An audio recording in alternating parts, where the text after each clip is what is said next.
Right folks, what's going on? Welcome back to the channel. It's always a pleasure to see you. Hope we all enjoyed our day off yesterday, and I hope we're ready to go again today. Back on business, no doubt. 3 more tournaments. We've got Dubai, Mexico, and one on the clay in Chile. So over last week was anything to go off. I'd say we should be in store for some more high quality tennis once again. So before we get into them, like the video if you would, get yourself subscribed to the channel if you're not. I'd appreciate it if you did. We are very, very close to 600, so do me the favour, do yourself the favour. I'd love to have you, and if you want to support the channel, there is a link in the description and the pinned comments, along with the pics, if there are any. Let's talk about these games, innit? First day, the first round, only a few. There's a couple over in Dubai and then a couple in Chile. We've still got to get through qualifying for Mexico, but before we get into these, I'm not too sure how the time difference is going to work with Dubai and with Mexico. So I am off for the next couple of days. It should be alright, but if the time difference is too far apart, I may end up just doing separate videos, obviously for Dubai and for the ones over there, but we'll see how it goes, see what's what, because both of them are really, really good. I do want to cover the pair of them, but we'll start off in Dubai. Look, I think these cards are pretty much just as good as what we had last week, and if they're half as good as what it was last week, I'd say we should be in for a banger. Not only did we get some really good tennis, but I'd say it was fairly profitable as well. For me personally anyway, I don't know about you. I know we all done good. It was a very, very good week. But we've got Alexei Popyrin and Hadi Habib first off in Dubai for us. Never played each other before. Now, we have seen quite a lot of these, like, throughout most of the season, so obviously I'm not going to go on about them too much. Alexei Popyrin, I mean, when's he gonna get a win? Hey, when's Alexei Popyrin gonna snap into form? If he's gonna snap into form, he still hasn't got a win yet so far. He going back to the Paris Masters against Medvedev when he got one. Hadi Habib, his last win, as we've mentioned recently, was in the Australian Open against Boo, and then he hasn't won one since. We didn't take him, but we said Christopher O'Connell would beat him over in Doha last week. A very close game, decent performance from Habib. Alexei Popyrin, we knew he stood no chance against Jack Draper.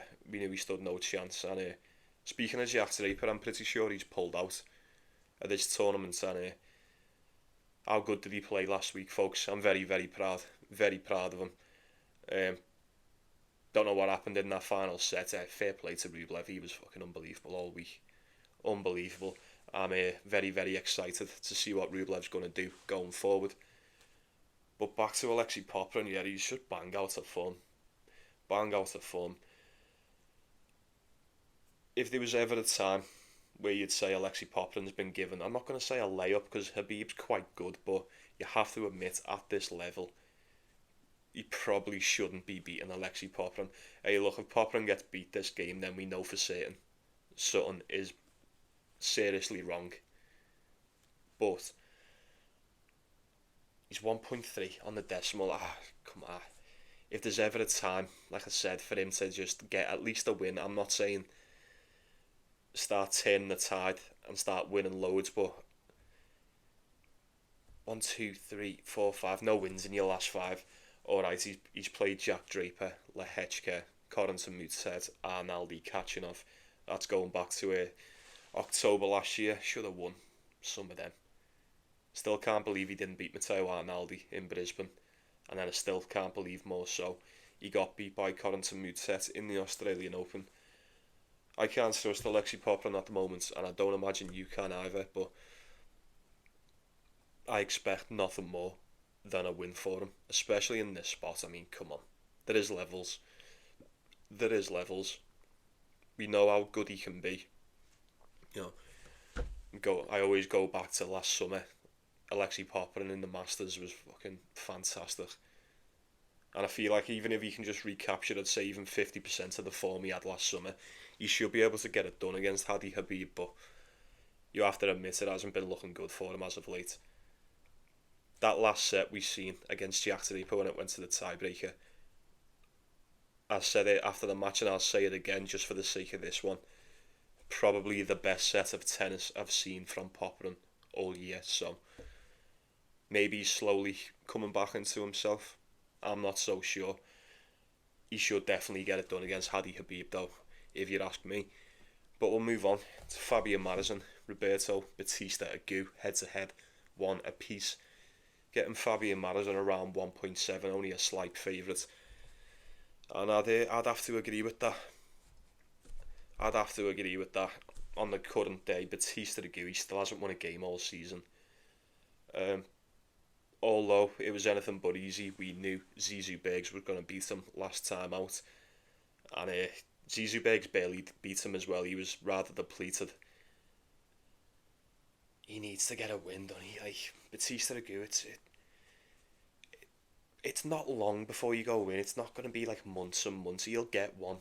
I'm sure of that. It's just when, innit? It's just when.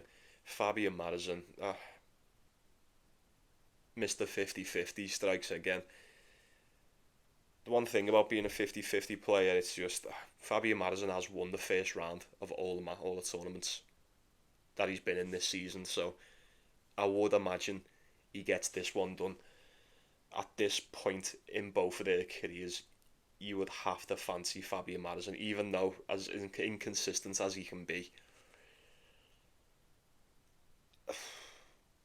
When did he last play? Was it last year? I feel like it was last year.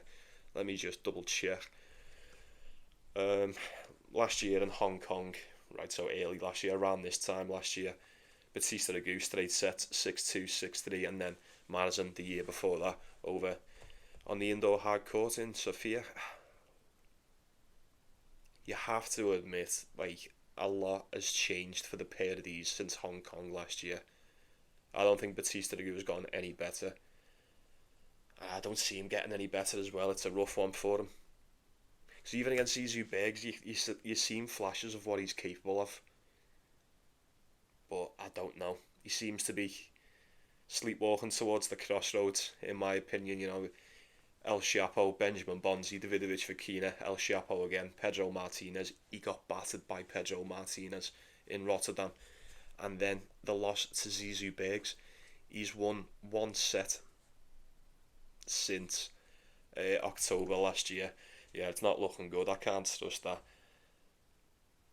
I've no doubt that Batista Agut will most definitely get a win sooner than later, but on the current form there, yeah, I don't fancy rolling the dice on it being today. I really don't.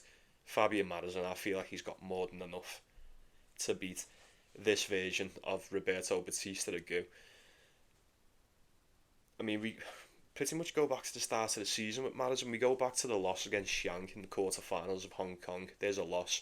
He went on to beat Sabo Field and Tiafoe in the Australian Open. Got beat by Sonego. He beat Galano in the Davis Cup. And then got beat by Diallo. He beat Struff. Got beat by Rublev. Rublev's been fantastic. He beat Aziz Dugat, and then he's just been beat by Yuri Lehechka. Those last two losses, I do not like. I've got nothing bad to say about them whatsoever. I think he beats Batista Agut. I really do. Am I brave enough to roll the dice on Fabio Madison at 1.6, 1.65? Is that? That's not bad. That's not bad. Let me know what you think on that. I think Fabio Madison can do him. I really do. But we'll move on to Aziz Dugat and Zizou Bergs. Aziz Dugat, has he got another wild card into this? Yeah, I'll have to check that one. Yeah, head to head's 1-0 to Dugat, funnily enough. That was back in 2017, so forget about that. Zizou Bergs, biggest favourite of the day for those that care. He's 1.14. That is a gigantic favourite. And I have to agree with that. Zizou Bergs, as we've said, pretty much every tournament's been, he's been quite alright this year, hasn't he? As a matter of fact, he's been a lot better than that. He's been really, really fucking good. And I mean, he's come on leaps and bounds, Zizou Bergs. I mean, he does bits for us over here, don't he? I feel like I should give Zizou Bergs a lot more credit than what I do. You know, we've took him quite a lot this year, haven't we? I have personally, and he's won a lot more than what he's lost. And the games he has lost, we've kind of expected him to as well. So they're always the best type of players to have around. Yeah, we knew he was going to get beat by Medvedev. He looked knackered. He looked tired against Batista Agut. So he has had a couple of days off in between. He should have been. He should be more than rested coming into this. Aziz Dugat, as we've just mentioned, he got beat by Fabio Madison last time out over in Qatar. Won three games in his last 10. Yeah, Benjamin Hassan, Bonagojo, and then he's beat Broom. Yeah, it's just he's struggling against like challenger players. So I don't know. Although that game against Fabio Madison, I'll give him his due. He kept it closer than what I expected. So I don't know. With Zizou Bergs being such a big favourite like that, I think the spread's 4.5. It usually is when the price is like that. Call it 4.5. I don't know. I think it's doable for Bergs. First round Zizou Bergs as well, unless he's just went to the final or won a tournament. It's usually free money at 1.13. Not a lot of free money, I'll admit, but straight set on the spread, whatever. I don't know. Take him whichever way you can. There's no way Zizou Bergs gets beat today. No chance. That's what you got. So we'll move on to. Oh my god. Is this real? Is this supposed to be in this one? What the got Dan Evans. Dan Evans and Karen Kachanov. Fucking hell. No. As I have, I imagine a lot of you may be the same. I've seen this matchup quite a few times over the years. 5-0 to Dan Evans on the head-to-head. Going back to 2020, Rotterdam, indoor hard court, Antwerp, indoor hard court, Vienna, indoor hard court, Barcelona, clay, US Open last year, 5 sets, Dan Evans. Say something about that. It's fucking weird, isn't it? Although the ATP Tour, you know, there is head-to-heads like this sprinkled throughout the rankings, isn't there? I always look at like the Matteo Arnaldi and Artifice one. It does seem, no matter how good or how bad either of them are playing, you know, it's the die seems to be cast in this spot, doesn't it? It really does. 5-0. That's nuts. Even last year as well. Even last year, I remember watching it. He proper struggled against them. Dan Evans is a massive underdog here. That 4-1, 3-1, 4-1, something like that. I think it's 3-1. 1.2. Kachanov, that is, as a favourite. What have we said about Kachanov all season? Fucking. He hasn't been that good, has he? He hasn't been that good. Look, neither's Dan Evans. Dan Evans is.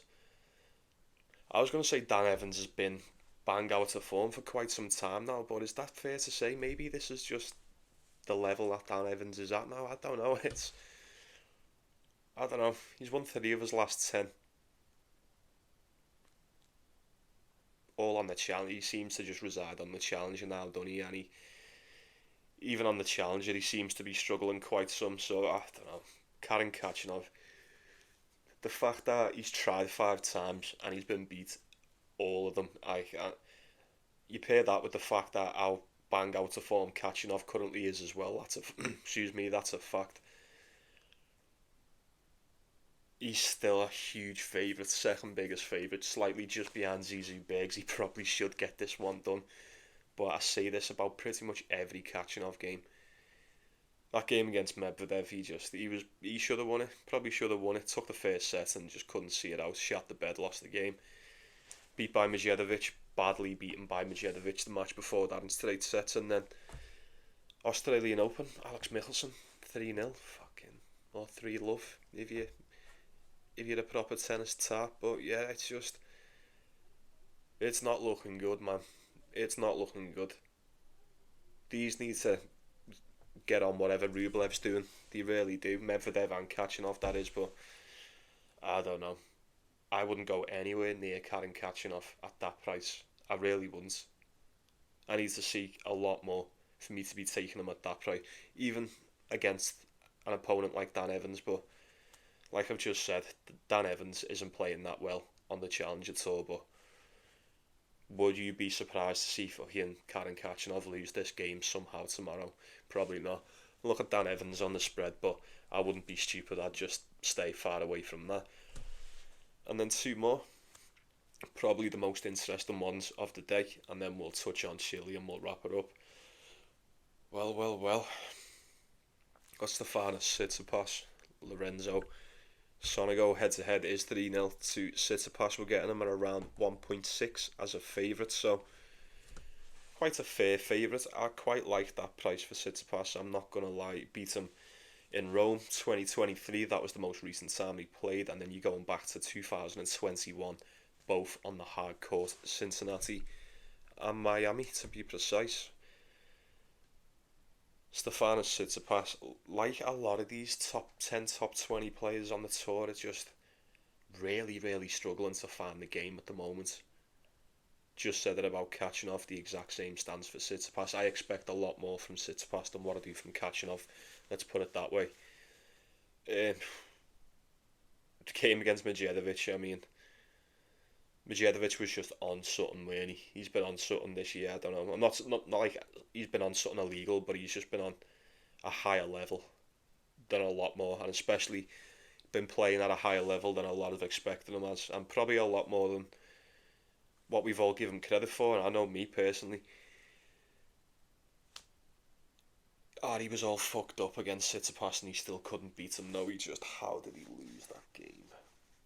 How did he lose that game? How did he win that game? I don't know.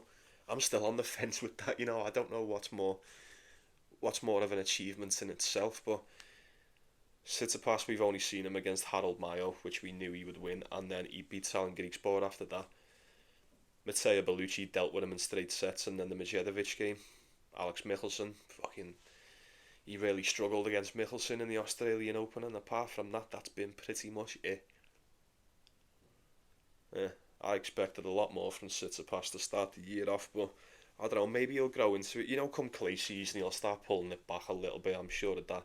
Lorenzo Sonego, not only have we seen a lot more of the Italian this season, but I think I speak for all of us when I say we have been one hell of a lot more impressed with this lad's game. He's been so good. He's been brilliant. Ran into a couple of brick walls along the way, but he's put on some decent performances, strung together some decent runs as well. We all know how good he was in the Australian Open. Touching on his last 10 games, which is probably the best thing to go off regarding form. There's one to Alex Michelsen, just a loss there in Auckland to start the year. He ran into Ben Shelton, who was just, he was hard to beat in Australia. He then ran into Holger Rune in Rotterdam. And then he got beat by Hugo Humbert in the quarterfinals of Marseille, and we all knew that was going to happen. But 6 out of 10. I'll take that. That is a lot more than what we can say for Tsitsipas. Now, on the day, I know Tsitsipas is a better tennis player than Lorenzo Sonego, and you know that. We all know that. There's no doubt about it, really. How many times do I have to repeat myself and say, how much longer are we going to have to watch Tsitsipas struggle on these hard courts? He doesn't seem to be getting any better, as a matter of fact. He seems to have regressed quite some over the past couple of years. I said this in the last tournament. These courts over in Dubai are a little bit fast as well. They're quite quick, and we all know what that means. I'm expecting some backhand shanks, some one-handed fuckery from Tsitsipas today. I don't know. I hope not. At 1.6, I'm not going to lie to you, I'd be very tempted to take him, like I said, on his day. I think he can do everything Sonego can do, and a lot more. Is he going to be able to do it? He's struggling. He seems to be struggling mentally, and he's most definitely struggling ability-wise on the court, so I don't know. I'd love to be able to trust him. I feel like it's a trap. I feel like they're begging me to take Tsitsipas today. You would not be surprised to see Lorenzo Sonego pull off the upset. At the very least, keep it close. So, I don't know. Maybe look at the total. Maybe look at Sonego to win a set. I don't know. I don't know. They haven't played for quite some time. You know, a lot has changed since then, and Tsitsipas has got noticeably worse on this surface, and I feel like Sonego has made some significant improvements for this season, so I wouldn't call you crazy for going for it. I really wouldn't. And then finishing us up, and then I will let you go about your night. Got Gio and Pecci per card. Triple Z, I was wondering when we'd see Gio again. I'm not so certain how he is going to hold up in this one, but we'll talk about it. Head to head is 1-0. We've seen this one not that long ago. It was in Cincinnati Masters last year, and Zhang got that one done quite easily, really. 6-3 and a tiebreaker. There's always a tiebreaker. Of course, there was a tiebreaker. There's always one. There's always a tiebreaker with Gio. What are we talking about? He's just beat Almeida in the Davis Cup.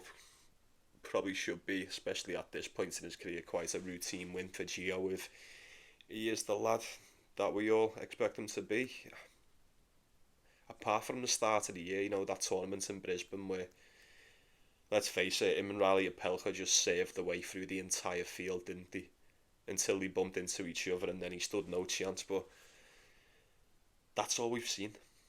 That's all we've seen. He got to the semi-finals, got beat by Raleigh Pelka in straight sets, and then he got beat by Gael Monfils in the Australian Open 3-2. Now, how much of that is due to fatigue? I'm not so sure, but I don't think fatigue can be can be an excuse in this one. You know, it is. I haven't seen him play for a while, apart from that one game in the Davis Cup. He had quite some time off before that, and then even since the Davis Cup, he's had about 3 weeks off since that as well, so he should be more than good to go. Zhang, last time out, ended up getting upset by Lucanardi, but even before that, he couldn't get past Zizou Bergs in the first set and he had to retire, so even before them games, like, Zhang's been struggling. Zhang's had quite a below par start to the season, but you know what? I don't really know what I would expect, especially given the opponents he's had. If you look at this, you know, Zverev, Fritz, El Chapo, Rune, Rublev, Zizou Bergs, Lucanardi. I probably would have only backed Zhang to win one of those games. I really would have, and it was the one against Nardi, and he couldn't win a set. Is he still injured? Maybe, potentially. Now, I know we beat him last year, and you probably don't need me to tell you, this just is a complete contrast in styles in it. We know what we're going to get from Gio on the day. We know what we're going to get from Triple Z on his day. He's not looking in the best of shape at the moment. Gio, if he's going to be anything, he's going to be fresh. No excuses on that front. Zhang can definitely trouble him. He's tricky. He's got more in the bag. We know that. But is he going to be allowed to play tennis against Gio when he serves like a fucking beast? I'm not so sure. Now, the odds on this are very, very close. 1.75 for the big French guy there. I'd be tempted to go with him, you know. Especially while it's an early round. So you don't know if he doesn't turn up, he doesn't turn up. You can chalk it off to the B in the first round, and then we go again. We know more for the second round in it, but I feel like Zhang is going to have to put in one hell of a performance if he's going to neutralise Gio today. I really do. You have to admit, Gio seems to just be getting better and better as the tournaments go on, even if it is just very slightly. I feel like at one point I would call this kid very, very one-dimensional. Just a single dimension, but I have to admit he has added, not a lot, but just a little bit. He's adding a little bit more and a little bit more every time I see him, so I'd be willing to bet Gio gets this one done against Zhang, who, like I've said, is not in the best spot at the moment. And I might even have a little bet on it. I don't know. If it's pinned, it's pinned. If it's not, it's not. You know what to do. But that wraps us up over in Dubai. Best bets, all that stuff, folks. I forgot to mention before, but I have put some outrights in the bottom, just a couple sprinkles, so get your outrights in as well. And then touching on Chile, fucking, there's nothing over here. Nothing over here, at least for today anyway, so I will use this time just to let everyone else get your stuff in. Let me know your thoughts. Share with the group. Yannick Hanfman, Diaz Acosta. Now, if this was any other season, I'd just take Yannick Hanfman, especially on the clay. You know, high altitude Hanfman's a monster in it. We all know that. If you watch the tennis, you know. Um, Probably one of the best clay saves you're going to see as well. That's another one.